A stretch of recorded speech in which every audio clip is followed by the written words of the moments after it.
We are here with Paul Pope, the newly minted fourth time Eisner Award winner, but first time for Battling Boy from First Second. Thanks a lot for meeting with us. Sure, yeah. Thank you. So, Battling Boy is kind of this neat blender of a book where you take these ideas of, you've got mythology going, you've got the hero's journey, you have sort of pulp science fiction heroes going. What part of the story came first, and then what sort of got layered in as you were creating it? That's a good question. At the time I had little nephews, and I realized most of the comics that I've made aren't really suitable for them. So I wanted to do a comic that was for kids, because I remember loving like Donald Duck and Tintin and the Smurfs and things like that. So I wanted to do something of a similar caliber. So that was what I intended when I went in. So you went in with a children's or younger adult. Young adult. I mean, it's just lucky that I wound up with First Second because they already published young adult fiction. So the book is taken more like Hunger Games or Harry Potter or something like that. So yeah, different world. It definitely fits that all ages idea where there is, there's like three different layers of villains here. You've got these sort of fantastical, scary creatures outside of the city. You've got these really spooky child kidnapping snatchers inside the city. And then you got politicians thrown in there as well. So, that's a lot of stuff or a lot of heavy stuff for a young adult book. Well, kids can handle it though. I think the main thing we have to do with children is tell them the truth. And they know they're not safe already. So I've just created a metaphor for, like a way for kids to like realize that's the kind of world, and then also have the hero wish of a child who can protect himself. Like I didn't pick up the award last night because I had a plane delay, but they said, do you want us to say something? I said, thank you for believing in a child hero. So that's the greatness of this, is it's just people believe in a child hero. Well, and both the children in the book, there's two. You have Battling Boy, and then you have Aurora West, who's getting her own book here soon. And both of them really are acting on their own. Battling Boy kind of has the ability in the worst situation to literally dial dad for some help, but Aurora doesn't have that. So. Right. They're sort of like opposite sides of the coin, So one is a science hero, one is a magic hero. Yeah, one's an orphan, one's a latchkey kid. So you tapped into something I remember so viscerally as a kid. For people who haven't read it, Battling Boy's powers, if you will, come from a selection of t-shirts that he has. And so when he puts on that t-shirt, he takes on the power of whatever is on that t-shirt. And the weakness. And the weakness. Power and the weakness of the animal. And so I just remember so viscerally putting on my, my Superman underoos. Yeah. I'm a child of the 80s. My Superman underoos. Same thing. I had the Flash. Yeah? So you ran super fast when you wore it, didn't you? For me, it was the opposite. Oh, yeah? But, was that what you were trying to channel when you came up with that concept of the putting on the t-shirt? Is that sort of that childhood memory, or did you have something else going on? Because it's such a cool idea.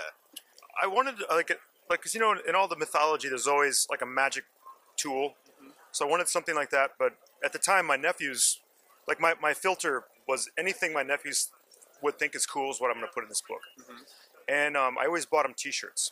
I still do, but and they always think, oh, your t-shirts are so cool. This is so cool. And so I'm like, you know what? They're probably going to love it if he has magic t-shirts. Because that's something kids can understand. It's a currency for children. You know what I mean? So how did you come up with the decisions? Because like I said, each t-shirt is different. Each one has a different creature on it. Some of them are realistic. Some of them are more fantastical. Yeah. How did you come up with the idea of what t-shirts would be there and sort of what powers and weaknesses they would imbue? That took a lot of time, actually. I went through a number of different animal totems before I picked the real ones. And in fact, in the book, there's a young wolf, and that's my nickname for my older nephew. His name is Young Wolf, and that was the last of the animals. So I waited to the absolute last minute to name the 12th animal. So it's him. Little nod to him. Yeah, a little nod to him. Now, you're also holding up here Aurora West, which comes out this month, July, Well, yes? no, it comes out September. Of September. This is the advanced reader copy, so I've got it now. But no, it comes out September only at Comic-Con. from First Second. And this is sort of a prequel comic, as I understand. Yes. Tells the story of Aurora West. Yeah, it's a sort of a second series. It's designed so that, like, Dark Side of the Moon, the Pink Floyd album, it begins and ends with the same note. So that's what this does. So the Aurora West series, well, this book at least, the series ends exactly where this one begins. Okay. Because there's so many cool characters that are in her world, like her father is a science hero, and we don't see anything of him at all. We just see his death. Right. So this series is about his adventure, and without spoiling anything, it's about the archaeology he was doing, his exploration into where these monsters are coming from. So the series work together. Okay. So, Now you are actually you wrote and drew Battling Boy, but you have co-collaborators with Aurora West. How did that come to be?